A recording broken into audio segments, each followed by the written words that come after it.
Welcome, everyone. I am Professor Jared Bright. I am a disembodied voice. You will see me around during Raptor Ready Week, but I want to be the first to welcome you to UMR. And uh, during Raptor Ready Week in the academic component, we do have a lot planned for you. We do want to make sure that you're equipped for success, and so we are going to introduce essential skills to you that will allow you to thrive academically at UMR. Okay, the videos here are going to be a two-part video series that should help you with technology, broadly speaking, at UMR. And so we will dive into specific topics in this video and another video. Uh, but first, I want to make you aware of the access to the slides. So there is a QR code in the corner that you should be able to take your phone out and snap a picture of, and it should take you to these slides if you want to follow along. The slides and videos are also available on Canvas. In this first video, we are going to look at essential academic tools. So Wi-Fi, email, Google, right? And then Canvas. All right, Canvas is going to be our major learning management system at UMR. And so first, before we begin, I want to reassure you that some of us are very techie people, others are not so techie. And if you ever need help with technology, IT is wonderful, and they offer drop-in services. So you can see the list of things that they can help you with. I just want to point out where they are. So the picture on the left that you see has a physical rendering of what the room looks like. And it does say there's typically an open sign on the window when staff are available, but it is room 394 in University Square. And so it's in that long corridor with the mural on the wall. You can also access them digitally through r.umr or r.umn.edu/it. You can email them at umrhelp@umn.edu. And there's also a phone number that you can see at the bottom of the screen. So 507-258-8887. And they will be more than happy to come to you and help out as needed. Okay. So first thing, Wi-Fi. I believe most of us have access to Wi-Fi. Pause this video here if you need the instructions. But the big thing that we need you to be aware of from the academic side is that you should always be connecting to EduRoam, mainly because it offers a secure connection and you can't access some of the materials that we need you to access as faculty without being on EduRoam, Canvas primarily. Okay, so if you need help getting onto the Wi-Fi, pause the video, flag down a faculty member or an OWL and get some help. Okay, make sure not to use the guest Wi-Fi like U of M guest. It's good in a pinch, but again, if you need to access Canvas or MyU or anything that requires a secured connection, you can't do that from the guest network. All right, moving right along. Email and Google Suite.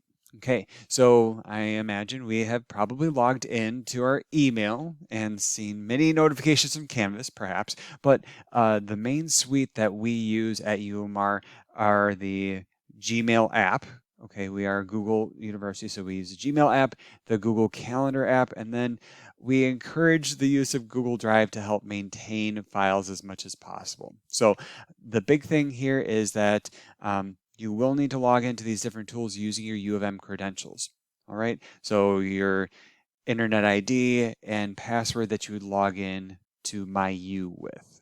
All right, now I want to go into each of these tools, provide some practices that you should be doing for success and other little tidbits along the way. So first up is email.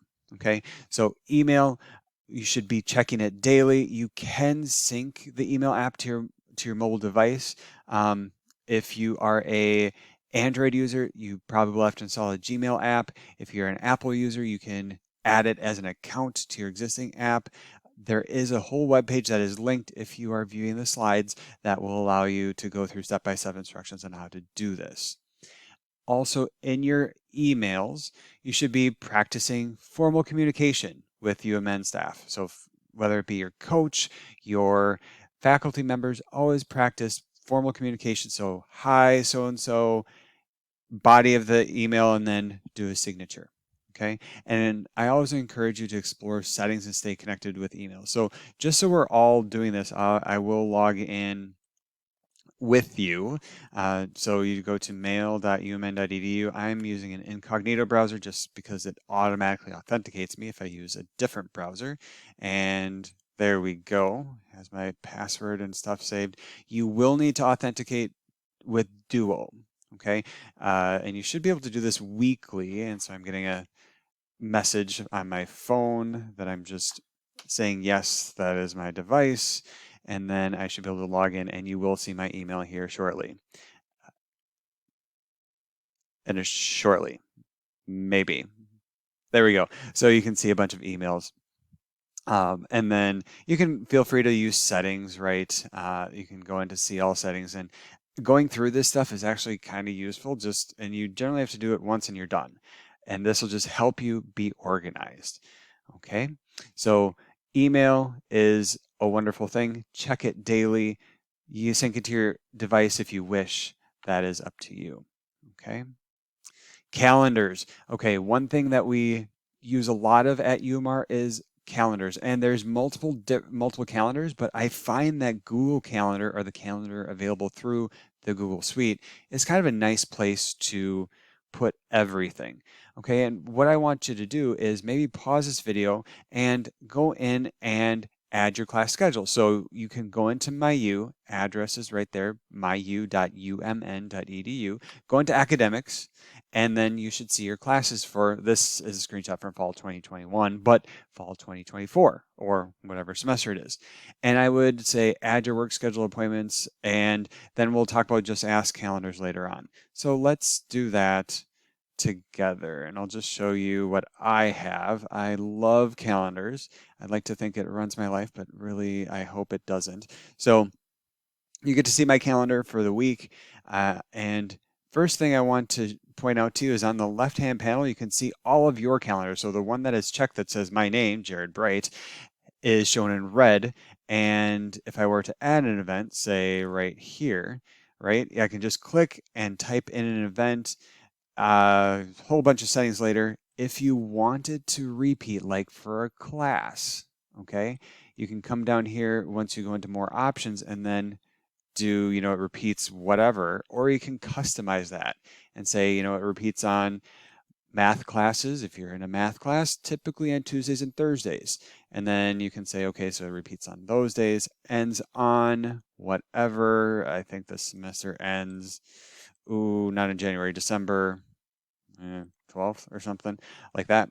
And then you can go ahead and add details as you want. Okay, and I'm just going to discard this because I don't need that event.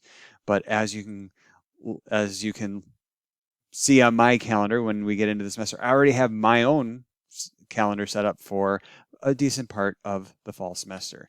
You can also use different calendars. So we have a different calendar for each of our math courses that we sometimes use. I have a Just Ask calendar enabled.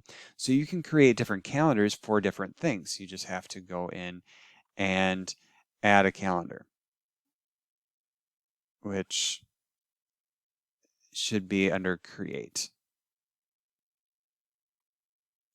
Actually, I lie. They moved it on me. It is under Other Calendars, and then you have to do plus and then Create New Calendar.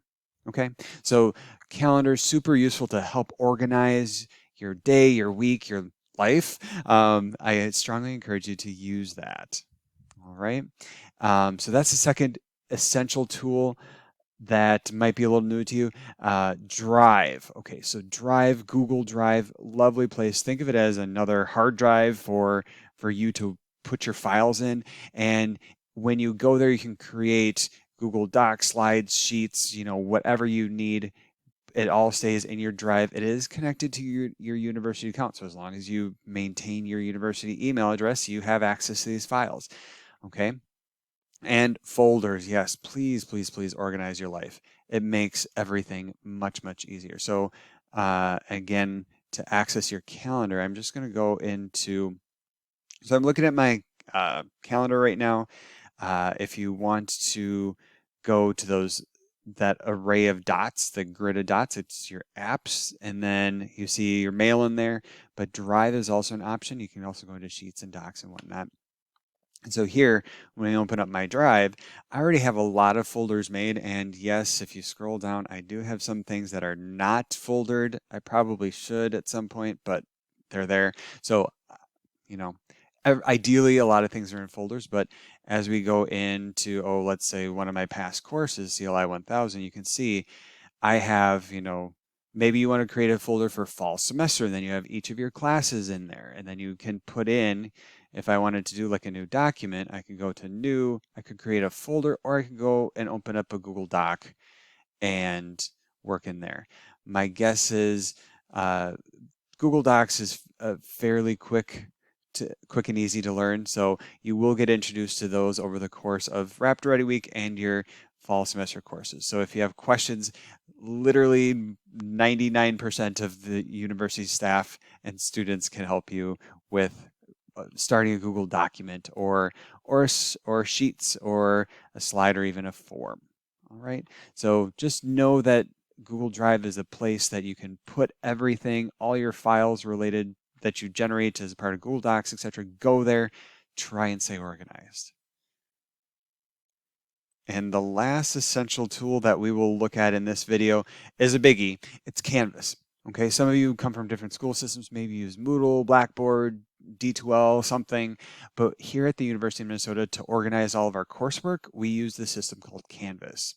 Okay, and I'm going to mention how to use it on a computer and on a phone. And likely, if you've been paying attention to all the announcements that have come your way over the summer about Raptor Ready Week, you've experienced Canvas. I just want to kind of give you a broad strokes overview of Canvas. So this is just an image, a screenshot of what a dashboard. So once you log into Canvas, go to canvas.umn.edu. That's in the upper left corner. And you will, once you log in, again, using your university credentials, you'll see different cards or tiles for your different courses. And there is a note on the screen. So sometimes, it's not available. Your classes are not available until faculty hit the publish, and they're saying, yes, we're ready for students to see this. So just be patient. It'll pop up. But then you can see on the very left-hand panel, there is a quick access panel where you have like your own account that you can customize, dashboard, courses, calendar, inbox, history, and help as you go down vertically. And then you can customize this however you want. You can look at it in a card view as shown here. You could also look at it in a list view that's kind of hidden behind the panel in this next screen. But you can customize it however you want. Going to the next item in that left-hand panel, courses. So if you hit that, you get a quick snapshot of the courses that you're enrolled in that have a Canvas course published. So you can see those. Calendar, again, I mentioned there's a lot of calendars. So this calendar that you see will have right now, so for this student, you can see they have 3 of their calendars highlighted. So biology, chemistry, and communications are shown. And then faculty can sometimes attach due dates to items, and so you can see when the different items are due. All right. And so the other thing that I wanted to mention is that, sometimes keeping track of this stuff is a lot. If you are like me and you like to have your calendars all in one place, you can put your Canvas calendar into Google Calendar. You have to go into a course and view the course calendar, or just go back to that main calendar thing and select only that calendar. And then down below, and you'll see it back on the screen too, in the lower right corner, there's a calendar feed option. And then you use that and say, yes, I want to, give Google Calendar access to this. Okay, just to help stay organized. Next, after calendar, there's inbox. So this is a Canvas inbox where you can message your faculty members. Some faculty, like myself, prefer it if you actually just use your own university email, like the Gmail app. But either way, you can use this or the Gmail app, and it'll get to the faculty. Okay, but know that this is always there for you too. And then now, The other option, so history and help, I don't ever really use history and help would be if you need to look up something on a message board or something like that. If you're stuck and you're not sure how to submit an assignment or you forgot, go to help and they have very, very thorough tutorials. Looking at a specific course, so this is looking at a sample chemistry course, right? As you look at it, another panel is going to appear where there's different things like home, announcements, assignments, grades, etc. And so you can click into that panel, and then the courses that you will encounter are going to look different, right? Faculty set them up a little bit differently. And so here on this one, announcements are right front and center for you to see, and then they give you some course information. Okay, so when courses are published, spend some time looking at the format and layout that the faculty member has used. Then everything always centers around your grade, right? You want to make sure you're doing well and keep track of how you're doing. And so when you look at grades, just be aware the screen, this is a sample of what the screen is going to look like. So you'll see your assignments, the scores kind of right in the middle, and then your course grade, if it's available, some faculty hide it, is shown in the upper right corner. Okay, so be on the lookout for that. Okay, the other thing that students like to use is Canvas has a what if calculator built in. So if you notice here, like the second or this lab report on density of salt water, there's a score of 10 out of 10, but you can change that. So if you want to enter a hypothetical score and see its effect on your grade, right? Canvas can do that for you. Okay, so just as a student can look at, say I get an 80 on this exam, right? Or a 90, you can see its effect on your grade. Okay, so I encourage you to make use of that. Something as faculty, we cannot do that for you. You have to do it on your end. The last major thing with Canvas that I want to make you aware of, and you're going to get practice with this during Raptor Ready Week, is submitting assignments. So when you're in the assignments section and you found the assignment that you need to complete, perhaps there's something that you need to submit. Okay, so in the upper right corner, there will be a submit button that you need to click on for that assignment. And when you do, there will be a box that pops up or takes you to another screen where you can indicate what you want to submit. Most of the time, it's going to be a file that you need to upload. In that case, you need to make sure you have it on your computer in the right place, that you have saved it, and then you need to select the correct file. That's a big thing in math, at least. And then once you get that file located correctly, you can just click submit. If you have any comments, like I wasn't able to format it this way, you can add comments. And as you can see at the top, there's other ways that you can submit items. You can submit it using your Google Drive, another reason to stay organized in Google Drive. You just have to find it in your Google Drive. All right. And then lastly here, you can access Canvas on your phone. There is an app for that, as they like to say now. And so here are some screenshots of what it might look like from a phone interface. So if you open it right away, it could give you a panel that has, files, setting, help, change user, whatever. And then as you kind of open to the main screen, you'll again get those tiles or those card view, depending on what you have set for your preferences. And then along the bottom, you'll see, dashboard, calendar. So kind of that same left-hand panel that we saw on the computer just now down on the screen. And then if you click on to do, this would be like your calendar of sorts. If you click on to do, a list of items will populate here. Okay, so maybe you need to take a picture of something and submit it for class. Then you can do that from your phone through this app. Very quick and easy. Okay, so I encourage you to download the app. Just look for Canvas Student. That's what the icon should look like. So it's a kind of a sun type picture and with red, and then it says student on the bottom, and then you just have to find your school. And you should use University of Minnesota, okay? Because long reasons that I'm not going to explain on here. And then lastly, just a reminder, if you need help with anything technology related, make sure to use the IT staff. All right. So they can help you with literally anything, or again, asking somebody, faculty, staff, a friend, always a good option. Thank you for listening to this, and make sure to pause this video, rewatch it, look at the slides if you have questions, and know that everybody is here to help you out.